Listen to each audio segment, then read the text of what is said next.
Hello student, आज हम लोग अकाउंट्स के डेप्रिसिएशन चैप्टर के बारे में पढ़ेंगे।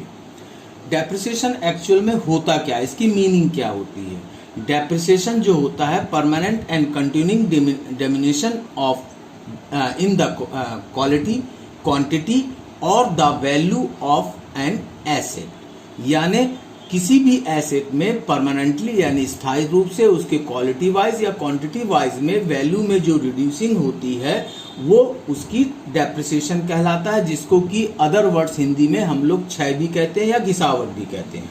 और इसकी वजह ये होती है कि किसी भी एसेट की एक स्पेसिफिक लाइफ टाइम होती है, जिसके बाद की उसकी यूटिलिटी खत्म हो जाती है। तो इसकी वजह से डे टू डे जैसे हम उसको यूज़ करते जाते हैं, उसकी जो प्राइस है वो क्या होती है, रिड्यूस हो जाती है।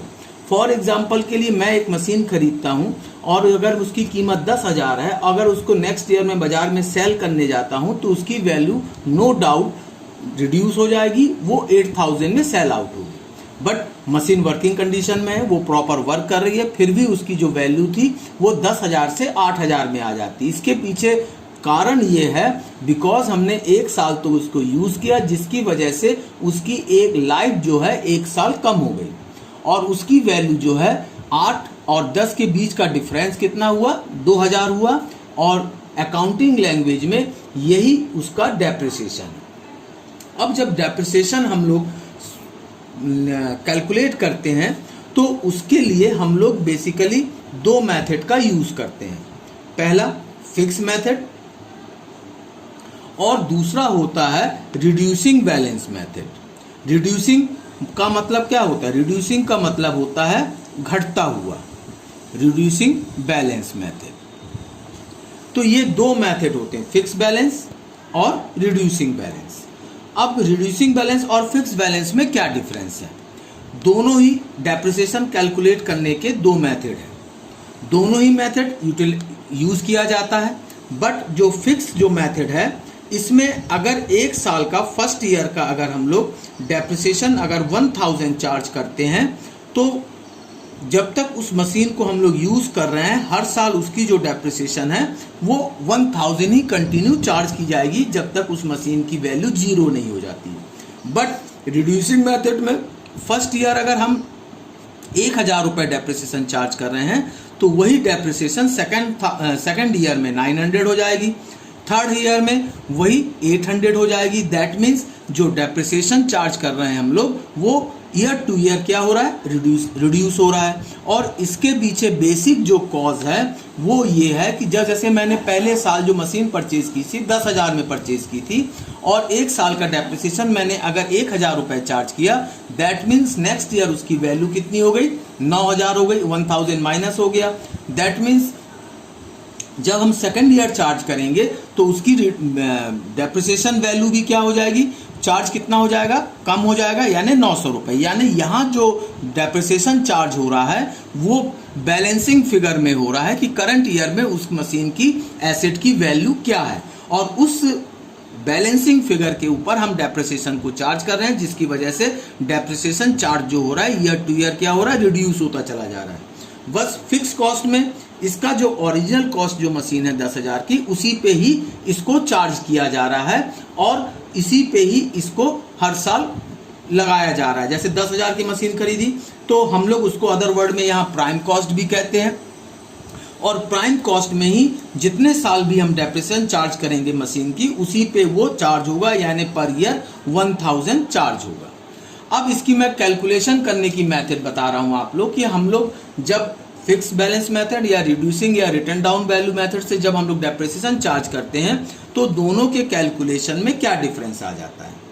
फॉर एग्जांपल के लिए मैंने एक मशीन 10,000 में परचेज किया।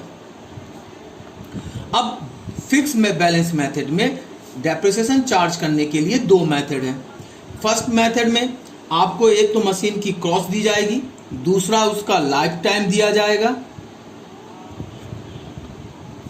थर्ड उसकी जो है आपको वेस्टेज वैल्यू दी जाएगी। जैसे यहाँ पे मैंने सपोज कर लिया कि एक मशीन की वैल्यू 10,000 है, उसकी लाइफ टाइम जो है 10 ईयर्स है और उसकी जो वेस्टेज वैल्यू, यानी जब वो यूजलेस हो जाएगी, अब उस मशीन को जब हम सेल आउट करेंगे, जिसको स्क्रैप वैल्यू भी कहते हैं, वो मैंने सपोज कर लिया है वो 1000। तो जब मैं डेप्रिसिएशन कैलकुलेट करूंगा, ये आपके फार्मूला मेथड से है।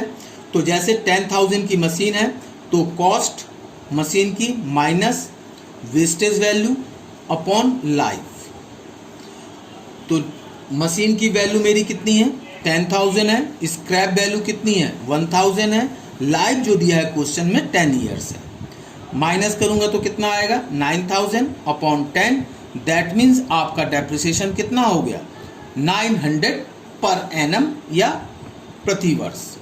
सेकंड कंडीशन में आपको जो है आपको डेप्रिसिएशन का रेट दे दिया जाएगा, जैसे मैंने यहाँ सपोज कर लिया वो 10% है। अब सेकंड कंडीशन में जब डेप्रिसिएशन कैलकुलेट करूंगा मैं, तो डेप्रिसिएशन का जब फार्मूला होगा कॉस्ट यानी मशीन की लागत रेट अपॉन 100। तो मशीन की कॉस्ट यहाँ कितनी है 10,000 है और रेट हमारा कितना है 10% है अपॉन 100।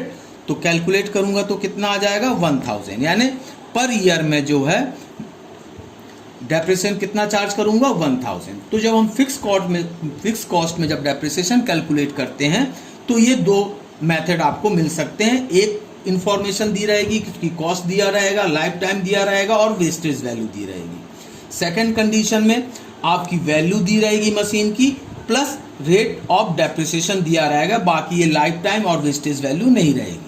तो हम लोग फिक्स बैलेंस मेथड में इस तरह से कैलकुलेट करते हैं।